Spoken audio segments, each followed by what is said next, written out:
So I was just passing by this pine tree, not sure what species, and decided to go under the branches, and I found a whole host of lovely shed cicada skins all over the place.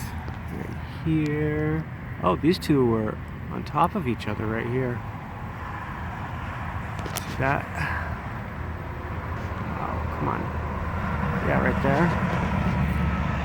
And a couple more here, and here, and here, and over here.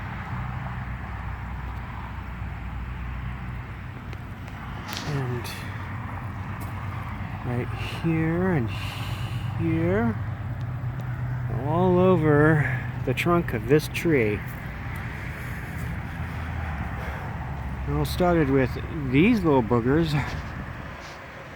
right here and here.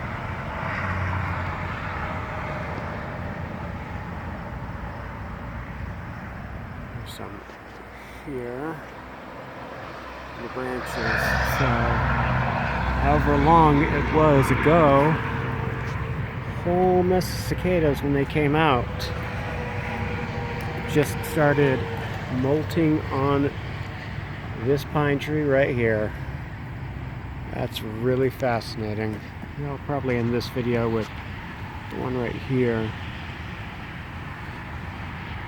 It'll focus. Come on. There you go.